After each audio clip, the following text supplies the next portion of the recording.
ou peut-être la deuxième ou troisième fois. Une équipe de choc que même les Avengers nous envient. Mesdames et messieurs, la vraie phrase habituelle, faites vraiment du bruit pour les noobs!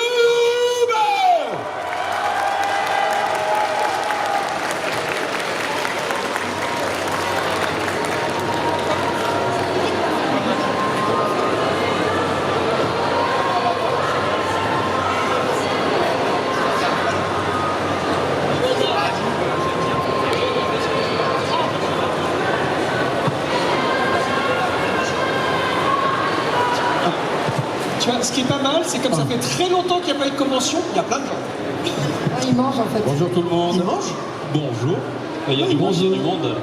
C'est fou. Si elle, là-bas, elle mange des Doritos. Oui. Est-ce que vous nous entendez bien? Faites signe en disant PSG. PSG, ça serait bien prononcé. Alors déjà, merci d'être aussi nombreux, ça fait plaisir déjà de vous retrouver. C'est notre premier salon parisien depuis fort longtemps.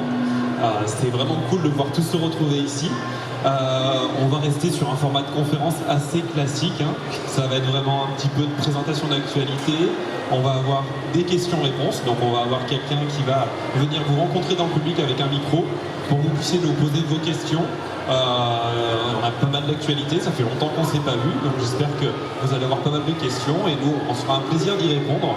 On a aussi pas mal de monde, d'invités, etc.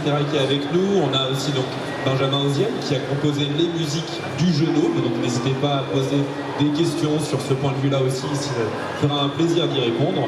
On a Pierre Alain qui est venu se joindre à nous très gentiment pour la conférence. Et encore une fois, une belle partie de l'équipe, des acteurs de Noob. Donc voilà, si vous avez des questions, il ne faut pas hésiter. En fond, on va sûrement mettre des petites images vidéo sans le son, juste histoire d'animer un peu le fond de la scène avec quelques des images, des making-of, de souvenirs de tournage. Les photos de vacances d'Istos. Notamment. Et voilà, donc en termes d'actualité, c'est vrai qu'on a eu beaucoup de choses qui se sont passées depuis la dernière fois qu'on s'est vu ici. On a le jeu vidéo qui est sorti, donc pour ça, n'hésitez pas si vous voulez jeter un petit coup d'œil au jeu. On a Hémisphère qui s'est gentiment joint à nous sur le stand avec leur beau PC et le jeu est dispo en test tout le week-end pour ceux qui n'ont pas encore eu l'occasion de le tester.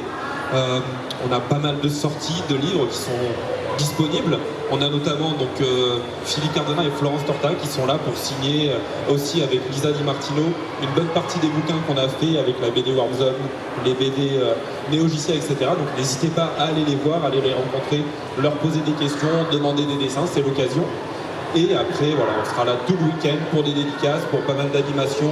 On va participer aussi au concert avec les Starry Sky tout à l'heure. Donc vraiment pas mal de choses pour ces retrouvailles. Et ça va être vraiment une belle édition, je pense, de Paris Manga. En tout cas, ça nous fait plaisir d'être là depuis le temps. Alors, je ne sais pas si on a un micro dans le public qui va pouvoir passer. Il est là-bas. On le voit. Donc, ce que vous pouvez faire, si vous avez une question, n'hésitez pas à lever la main, tout simplement. Et le staff viendra très gentiment vous voir, vous passer le micro pour qu'on puisse répondre à vos questions. Donc voilà, si vous avez déjà une question, n'hésitez pas à lever la main. Je sais que c'est toujours compliqué, la première main levée. Ça met toujours un peu de temps. Voilà, on en a une. C'est quoi ta question? On a même pas. Je t'ai fait la blague, est-ce que tu viens pour les vacances? Moi, j'ai pas changé d'adresse.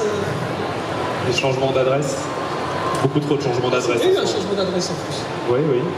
Mais s'il n'a pas été signalé avant une certaine date, c'est trop tard pour les envois. Dommage. Dommage. Alors, on n'a pas encore de questions. Allez, ça a du mal à démarrer. Ah, ça y est. On a une question juste là. Et Lucie aussi. Bon, la demoiselle là-bas peut pas poser de questions, elle a la bouche pleine. Donc, elle mange des Doritos. Laisse poser la question, s'il te plaît. Comment ça s'est passé le confinement pour vous, Noob? Avec le manque de salon pendant 2 ans, comment ça s'est passé le confinement, tout ça? Pendant le confinement, on a quand même eu de quoi s'occuper, heureusement, parce qu'on a déjà beaucoup travaillé sur le jeu vidéo. C'est un projet sur lequel on bosse depuis 2017, qui a demandé beaucoup de temps, beaucoup d'investissement sur le projet. Ça n'a pas été toujours facile, mais on a réussi à le faire aboutir. On a justement quelques images parfaitement synchronisées. Et hélas, par contre, une bonne partie des tournages ont été mis en pause. C'est vrai qu'on a repris les tournages que très récemment, en tout cas à la sortie du confinement, courant du mois de mai. Et à part en mai et juin, on n'a pas pu tourner tout simplement parce que on est en plein déménagement des locaux, ça prend du temps et surtout on s'occupe des envois des contreparties du jeu vidéo. Alors je ne sais pas si parmi vous il y en a qui les ont déjà reçus, les contreparties. Il y en a certaines qui sont arrivées ces 2 dernières semaines. Mais voilà, ça prend beaucoup de temps parce que c'est quand même 20 000 envois à faire, c'est beaucoup de cartons, c'est beaucoup de palettes. Donc ça avance, hein, mais forcément ça met un peu de temps à partir. On est obligé de faire des choix, on ne peut pas être sur tous les fronts, donc c'est où on fait les envois, ou le déménagement, ou les tournages, mais là on ne peut pas tout faire en même temps. Mais voilà, en gros, le confinement nous a permis de nous concentrer un petit peu sur ça. Maintenant, il faut qu'on termine et les tournages vont reprendre. Il y a pas mal de choses qui se préparent. Déjà, il faut qu'on finisse la saison 10. On va faire une saison 11 aussi, qui aura la particularité, contrairement aux saisons précédentes, ou en tout cas particulièrement de la saison 10, de ne pas être diffusée de manière totalement anarchique, parce que pour en être honnête, la saison 10, il y a un épisode qui sort par-ci, un épisode par-là, des fois il y a 6 mois d'écart entre 2 épisodes, des fois il y a 3 épisodes en un mois, c'est un petit peu anarchique, et on va faire en sorte que cette saison 11, qui sera donc la suivante, puisse se diffuser sur 2-3 mois de manière assez régulière, avec un épisode par semaine. Donc on va faire ce qu'on peut pour ça. Et ensuite, il y aura pas mal de changements. Je ne sais pas si vous avez un peu suivi sur les réseaux sociaux ce dont parlait Fabien ces derniers jours. Mais on va, après la saison 11, arrêter tout simplement le format de Noob en web série. Donc voilà, ça va être un gros changement. C'est vrai que ça fait 13 ans demain que Noob existe. Ça sera notre anniversaire des 13 ans demain. Donc ça va être un petit moment aussi pour nous de pouvoir faire ces 13 ans avec vous sur la conférence.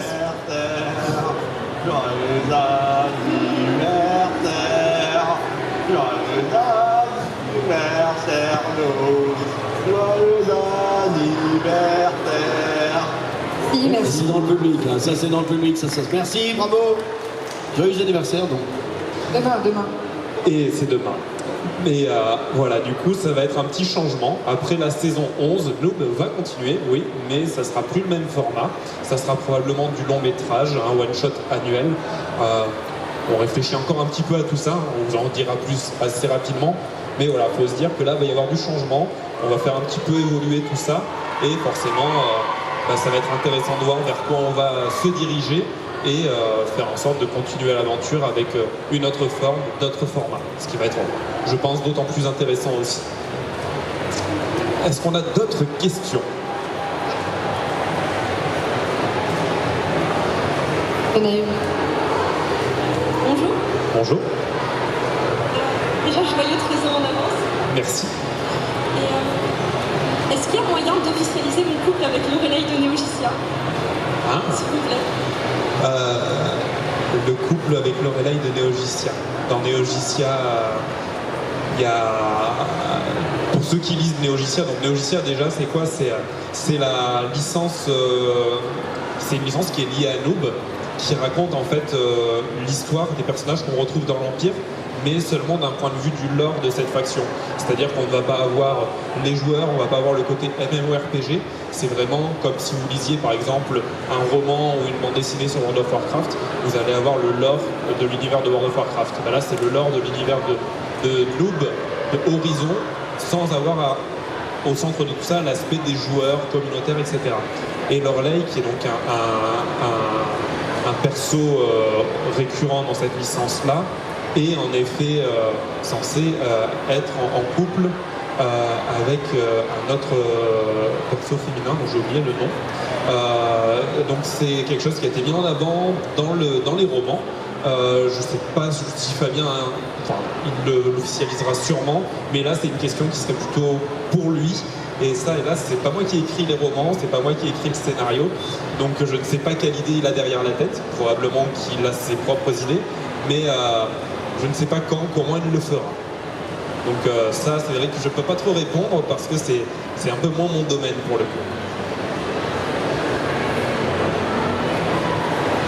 Est-ce qu'on a d'autres questions? Si vous voulez ajouter des choses ou quoi, n'hésitez pas, hein, parce que vous faites un peu les timides, vous parlez pas, mais pas hésiter à parler un peu aussi.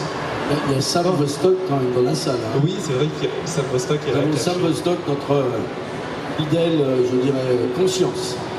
On remarque que tu voulais pas spoiler le scénario de Fabien sur ce sujet. Je ne connais même pas le scénario de Fabien. Est-ce qu'on a d'autres questions? Je ne vois plus où est le micro. Là, il y en a on a une. une question ici.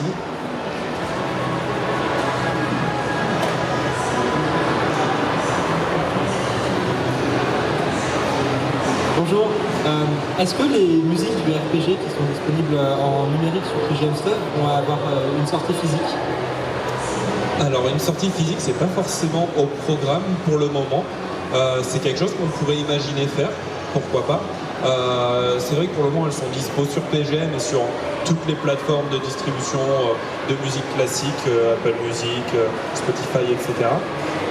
Peut-être nous en toucher un petit mot justement sur ton processus créatif, comment tu as mis en place un peu toutes ces musiques et en quoi c'est différent de la web série, parce que tu as aussi travaillé sur les musiques de la web série, mais c'est vrai que la manière de travailler doit être un peu différente, ça ne doit pas être les mêmes demandes, les mêmes recherches, et justement comment tu as travaillé sur tout ça et qu'est-ce qui est différent de ton travail sur la web série du coup En fait déjà sur le jeu vidéo il y a beaucoup plus de musique qu'il y avait à faire.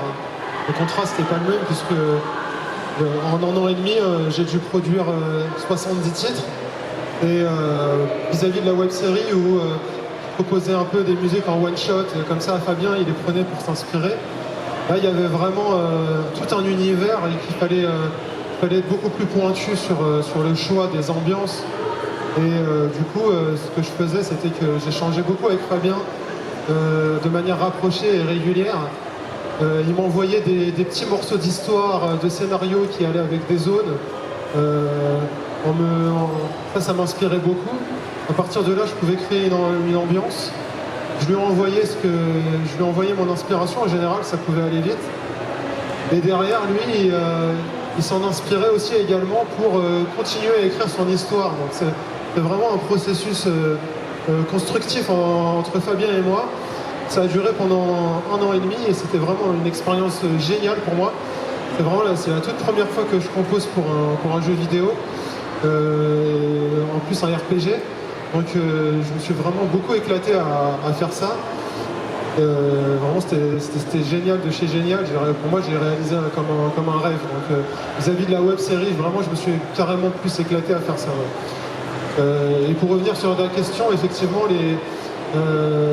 le support physique c'est pas ce qui a été priorisé par Fabien si j'ai bien compris, puisque aujourd'hui voilà tout est disponible en streaming.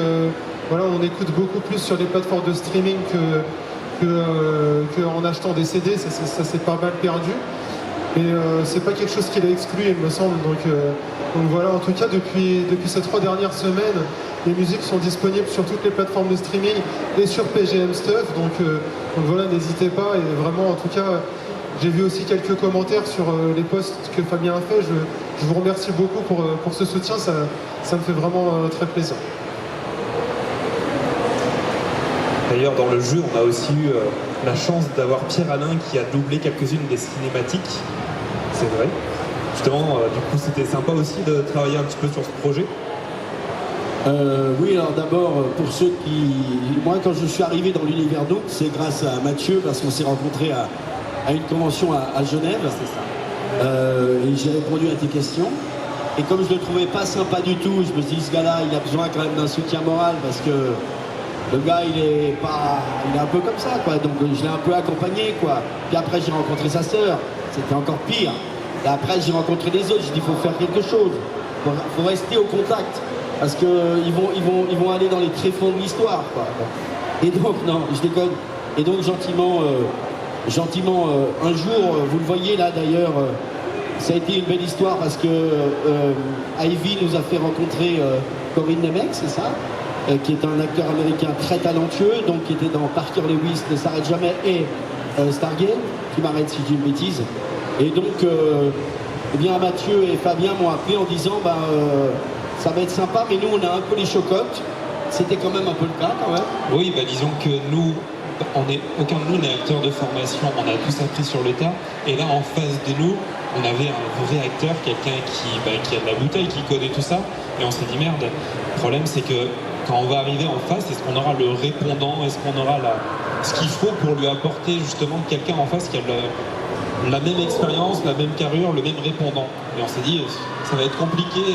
Et là, de suite, on a pensé à Pierre Alain. Et ce qui est très sympa, c'est qu'ils m'ont offert quelque chose qui est pas mal, c'est que quand tu es comédien, il y a un truc, tu as envie d'être aimé, bien sûr. Mais c'est surtout qu'on t'offre parfois des expériences. Et là, l'expérience de jouer un vrai méchant, enfin un méchant, le gars qui tire les ficelles, ce que je fais à la maison, hein, vous inquiétez pas. Mais le vrai qui tire les ficelles et qui est avec une voix comme ça, qui dira, vous allez connaître la peur. Voilà, le gars sympa, quoi. Enfin, voilà. Et donc, ils m'ont offert quand même cette opportunité-là. Et on ne savait pas quelque part que ça allait être... Déjà, c'était beaucoup d'amitié, mais c'est devenu de la fraternité, ce qui est encore mieux. Et j'adore aussi... on a travaillé ensemble parce que la demande qu'a eu Fabien, Mathieu et toute l'équipe d'essayer de, non pas passer un step au niveau acteur, parce que, comme le disait Mathieu, tout le monde personne n'est professionnel en fait dans l'équipe de Noob, en tout cas au niveau de la comédie, mais c'est vraiment du plaisir, de la bienveillance. Et j'ai essayé de rapporter une autre approche, un tout petit peu plus, je dirais, moins bordélique, on peut le dire ça, moins bordélique. Ouais. Parce qu'il faut quand même vous dire, je vais vous dire une anecdote. Quand je suis arrivé la première fois sur le plateau, quand on arrive sur un plateau, quand on est comédien, vous le voyez, là on est en train de travailler avec Corinne, c'est-à-dire qu'on est très concentré, on sait son texte, on arrive. Et là j'arrivais dans une volière, dans une sorte de maternelle, complètement, où tout le monde rigolait, tout le monde faisait des cons. C'était pas évident. Et donc on a partagé beaucoup avec ça. Et j'espère leur avoir amené un tout petit peu une approche un tout petit peu différente, plus calme, un peu plus sereine. Et donc on continue là-dessus. Et en tout cas, moi, c'est une super aventure. Je suis super fier. Je rencontre beaucoup de gens qui me parlent de cette expérience-là quand on voit les images qu'on a là. Et voilà. Et donc je remercie aussi toute la communauté qui suit. Et on a eu des excellents... on a eu beaucoup de commentaires de tout le travail qui avait été fait à la fois par toute l'équipe de nous. Et vraiment, c'est un vrai grand plaisir. Et moi, je remercie tout le monde. Voilà. Ça fera 100 € pour le discours. Merci. C'était beau. Est-ce qu'on a d'autres questions, s'il vous plaît? Il y a des mains qui se lèvent. Ah, il y a le staff qui essaie de placer des... Là, ici. Un monsieur avec un masque. Tout le monde a les masques.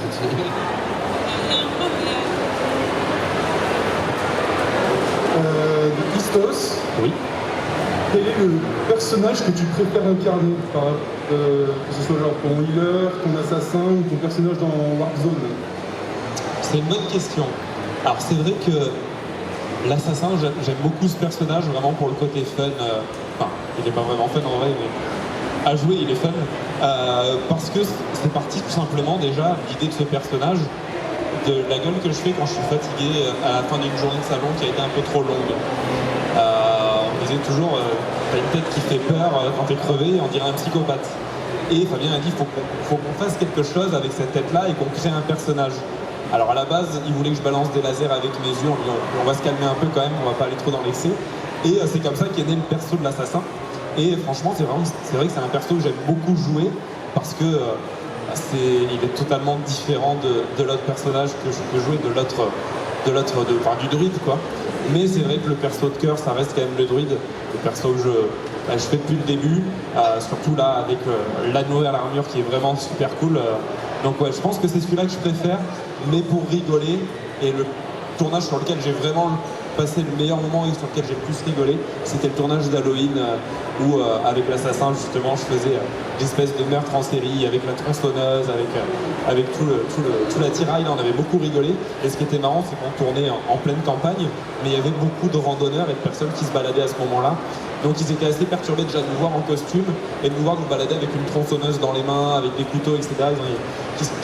D'où ils sortent, Donc vraiment, ouais, c'était un très bon tournage et je pense que ça reste celui sur lequel j'ai le plus rigolé pour les derniers tournages que j'ai pu faire en tout cas.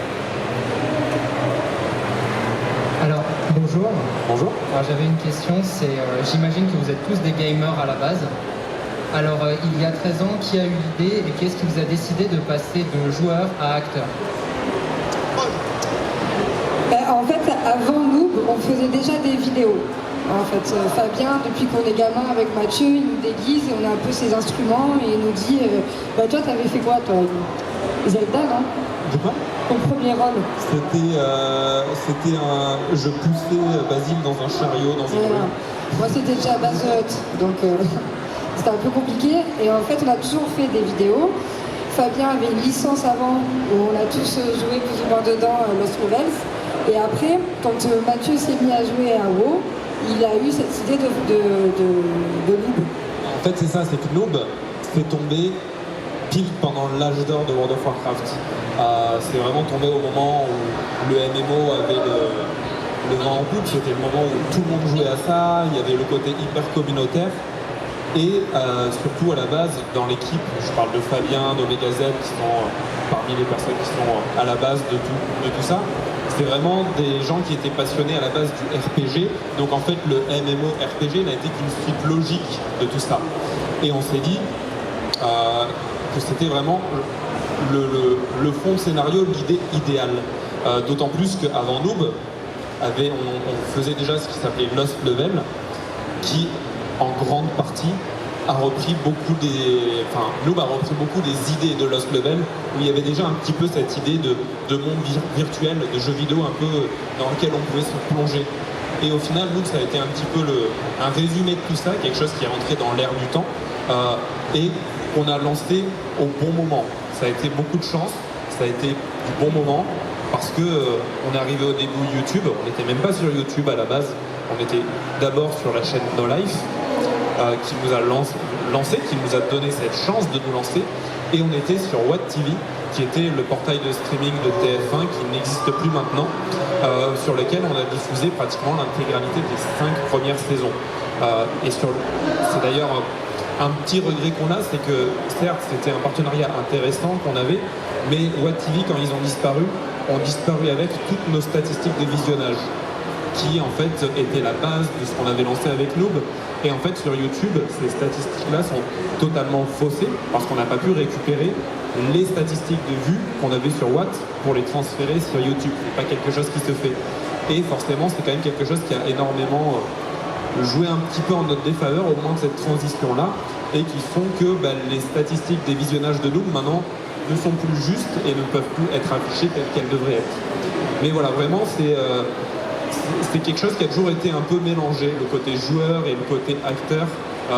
Dès le début, avant Noob, il y avait déjà un petit peu de ça, mais c'était vraiment dans notre coin, on allait s'amuser dans la forêt, on se montrait ça entre nous, et sur des petits festivals comme le Cartoonist à Toulon, pour ceux qui connaissent. Puis ensuite, on a essayé de se dire, tiens, on a cette chance avec No Life de passer un cran. Ensuite, ça a été que des surprises. On a passé les étapes, mais à chaque fois, on s'y attendait pas. Ça a vraiment, on en est arrivé là, on s'est laissé un peu porter par le vent, et franchement, ça a été une super aventure. Et à côté de ça, le côté joueur, je pense qu'il a toujours été là, il a toujours été présent. Il a évolué avec les jeux aussi, bien évidemment, les nouveautés. Et il est toujours présent, puisque je pense que pratiquement tout le monde ici continue à jouer aux jeux vidéo, aux choses qui évoluent, à partir Alain, mais ça c'est parce que c'est plus de son âge. Mais sinon, tout le monde ici joue aux jeux vidéo. Mais il double des jeux vidéo, donc ça va, ça compte quand même, ça marche. Il connaît la fin des jeux vidéo avant toi, finalement. Voilà, lui il peut nous spoiler parce qu'il connaît les doublages et tout ça. Est-ce qu'on a d'autres questions? Bonjour, encore une question. Alors, comment est-ce que...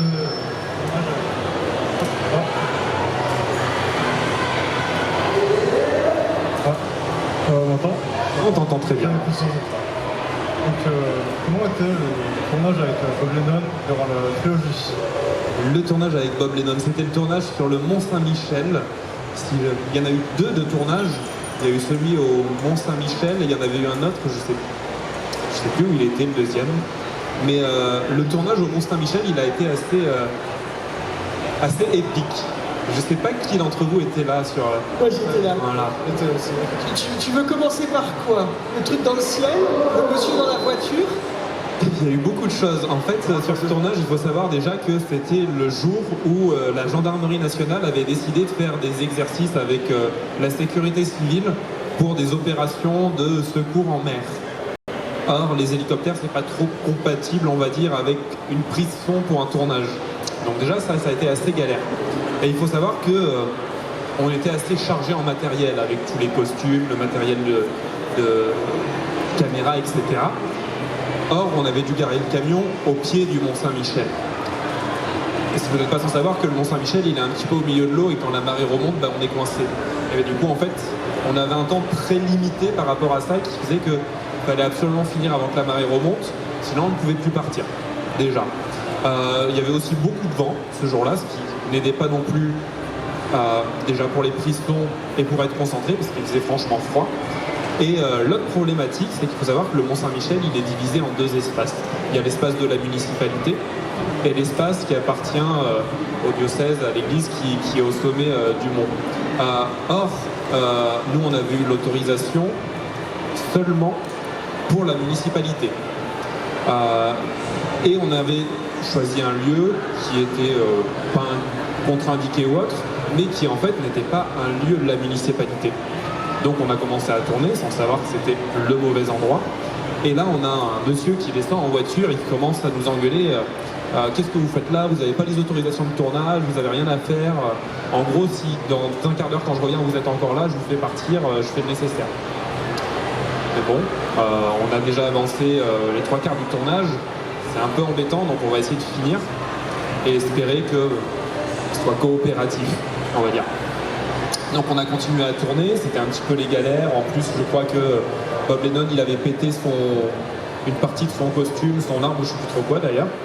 Et finalement, il s'est avéré que malgré toutes ces galères, malgré le vent, malgré les hélicoptères, malgré les gens énervés, le monsieur est finalement repassé pour nous dire bon, désolé pour tout à l'heure, je me suis un peu enflammé, mais vous auriez pu quand même prendre la peine de demander, mais voilà, finissez le tournage plutôt tranquillement, il n'y a pas de souci, mais la prochaine fois on s'organise mieux en gros.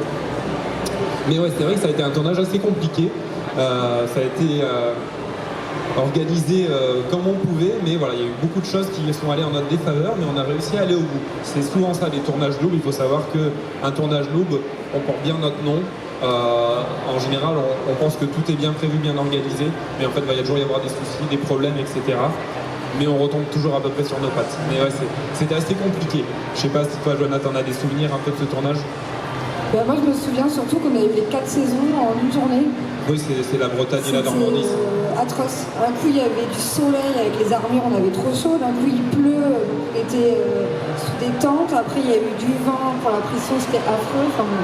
Après, on en rigole maintenant, mais sur le coup, on se disait on va jamais y arriver. En plus, on a des guests, donc c'était compliqué un peu. Il y avait aussi Joueur du Grenier, tout à fait. Oui, il y avait Joueur du Grenier, Bob Lennon et... Fred Estelle Grenier, ouais. Moi, je me souviens d'une anecdote au Mont-Saint-Michel. J'étais assis par terre avec le Joueur du Grenier, justement. Et on tenait une banderole, en fait, pour délimiter l'accès, en fait, pour pouvoir faire le tournage. Et c'était, voilà, on est resté assis par terre comme ça pendant une heure à tenir la banderole. On n'avait pas de pilier pour la rue Valise, donc on a pris des êtres humains, ça marchait aussi. Est-ce qu'on a d'autres questions, s'il vous plaît? Il y en a une derrière.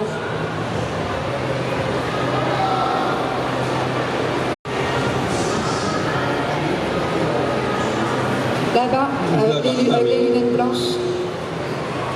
Oui, bonjour. Joe? Bonjour. Alors, j'aimerais savoir comment s'est passée exactement la prise de contact avec les acteurs américains. Ça, c'est pour toi. En fait, on a la chance d'être invité sur plusieurs salons en France, ou même des fois en Europe.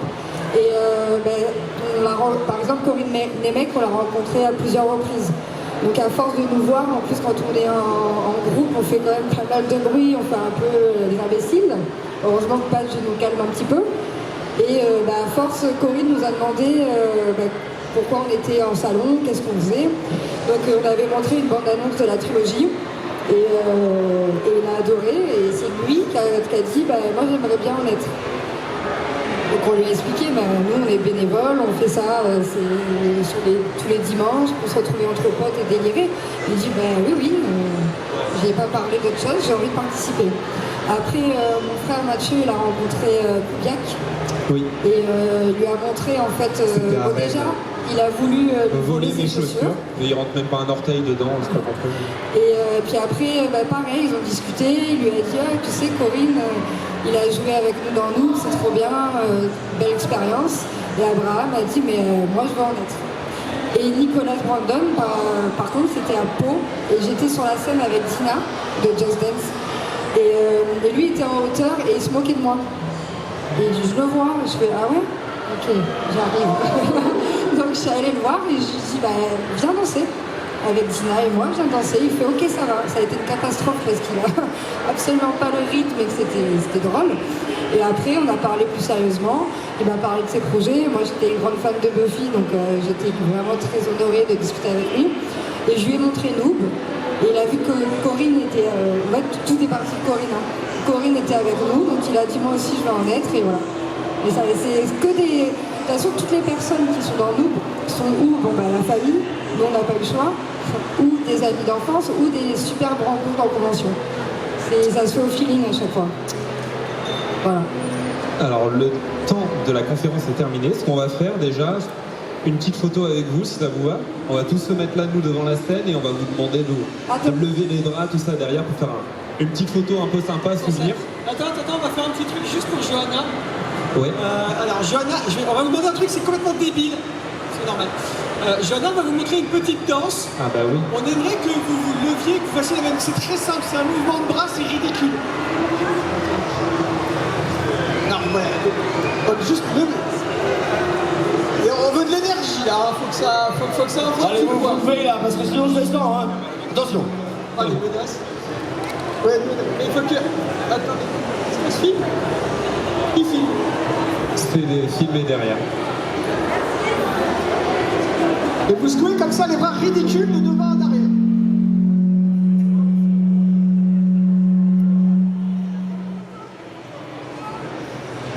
Merci beaucoup. Maintenant, on va faire la photo. Ok, à 3, je vais vous entendre.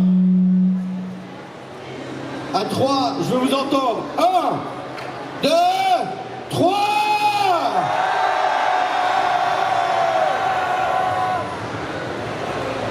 Merci tout le monde.